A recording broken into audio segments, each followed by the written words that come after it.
All right, welcome back to the channel. It's your boy Fanon, and in this video, we're going to be in the 147-pound division where it seems as if the Errol Spence-Terence Crawford fight is off. At least that's what people are getting from what a seeming acquiescence to the topic by Steven Espinoza, who I have to say I was very happy to see at the PBC event, because his presence at the PBC event puts to rest another bit of gossip about Jaron Ennis and Gervonta Davis. But we're going to specifically talk about the Terence Crawford Errol Spence fight and what that means for Jaron Ennis.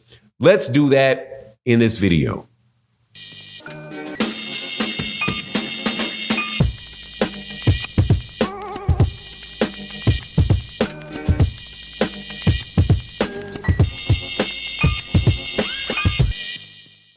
All right, welcome back to the channel. It's your boy Fanon, and in this video, we're going to be in the 147-pound division where Steven Espinoza, formerly of Showtime, gave an interview, I believe, to ES News.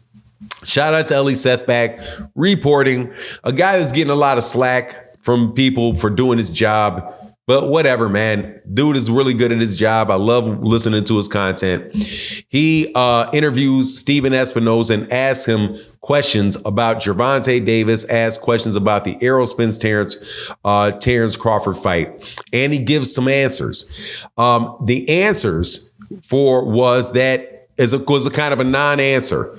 He didn't say yes. He didn't say no. He just answered the questions when Ellie Sethback said, hey, well, it was reported that the fight between Errol and Terence Crawford is not going to take place.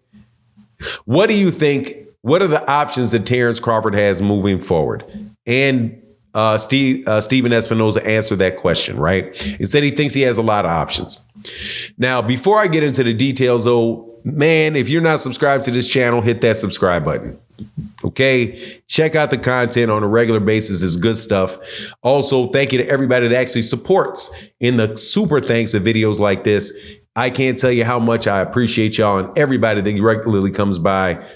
What's good with you? Hope you're doing well. Shout out to my girl, Barbara D. Also, Coach Ari. Now, let's get into this.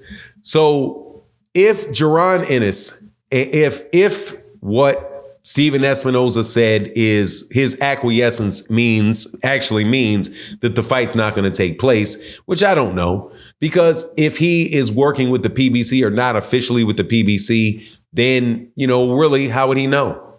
Because he's not involved with it in the capacity that he used to be involved with it. But let's just say that he does know, right? And it's not the case. And it's the case that the fight's not going to happen.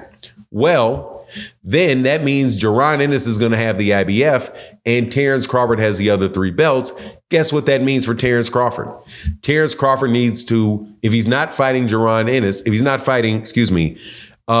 Spence, he needs to fight Jaron Ennis or drop those belts. That's it. He needs to drop those belts or fight Jaron Ennis. And there's no other choice about it. Or people are being unfair to the sport of boxing. And by that, I mean not holding all fighters to the same standards. I think people always say what's good for boxing was bad for boxing. One of the things that really disturb most people about boxing is the inconsistency of the rules, the application of the rules, inconsistency with the treatment of certain fighters. Take, for example, a lot of complaints about Canelo Alvarez never having to defend mandatories. He's not fighting David Benavidez because he's the big money man in the sport. He gets to do what he wants, right? When you say somebody gets to do what they want, you're complaining about unfair treatment, right? Because other people don't get to do what Canelo Alvarez does, or Canelo doesn't have to do what everybody else does. So if you're going to complain about it for Canelo, then you can't preach about it for Terence Crawford. If Terence Crawford is going to be at 147 pounds and he still holds those belts, which he still does, then the only guy, and he's not going to fight Errol Spence Jr., then the only guy that he should be fighting is Jaron Ennis. Period. And even you say, well, he wants to move up to 154. Cool. Move up to 154. Just drop the belts on your way out the door. And drop the belts quickly so that people can set up championship fights and you're not holding those belts as leverage over the entire division. Because that's what it looks like is going on. And if you didn't check it, that's what happened all the second half, all of the second half of the year 2022, all of that welterweight division got held up waiting for Terence Crawford and Errol Spence to conclude their negotiations and fight so that whoever won could fight the mandatories that are there. Well, guess how long this is stretching out to? It's been stretched all the way out to today because Terence Crawford fought Errol Spence Jr. Back in July. There has been 5, 6. We're in the 7th month since he fought. Right. So with still no fight in sight as far as who he's going to fight. So if you're going to fight at 154, say you're going to fight at 154 and drop the belts. But more than likely what's happened is he's holding the belts for leverage so that he can have options, right? And the WBC's not stripping him. The WBA's not stripping him. And the IB and the WBO's not stripping him.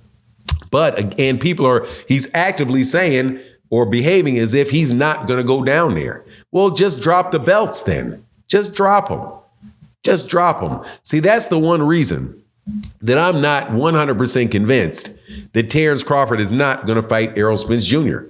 because he still holds those belts. If he still holding those belts, there's got to be a reason that he's still holding them with the leverage of saying, well, okay, I can keep this Errol Spence Jr. fight as an option. If I can't get Canelo, if I can't get this, then okay, hey, I can. That's not fair to the fighters involved. And it is about time that people make up their decision if we know for sure he's not fighting Errol Spence. And the reason why Errol Spence Jr., he would hold on to the belts from Errol Spence is because he may say, I want to fight Errol at 147 pounds. I want those 3 belts to be on the line. If he's going to fight Errol at 154, and he's not coming back down to 147, man, just drop the belts, man. Just drop the belts so we can see Jaron Ennis and Stanionis. We can see the Mario Barrios fight. We can see probably Teofimo Lopez move up to 147, and we can get a popping in that division again because, you know, the show don't stop for one guy or 2 guys. Well, at least it shouldn't. At least it shouldn't. And honestly, at this point in time, Terence Crawford probably really doesn't really need the belts. I don't think he does. Really need him because I'm going to watch a fight and pay for a fight with him regardless, man. I think he's proven without a doubt that he's the best, that he's the best fighter in the world and definitely the best fighter in those weight classes with the exception of maybe Jaron Ennis because he hasn't fought Jaron Ennis and honestly, Jaron Ennis was mopping everybody, with the exception of a guy that put on some roller skates and started sprinting around the ring in Karen Kukadajian. But even then, the man won every single solitary round in those fights. But that's my take on the matter. Please let me know what you think in the comment section. And with that, I'm out. Deuces.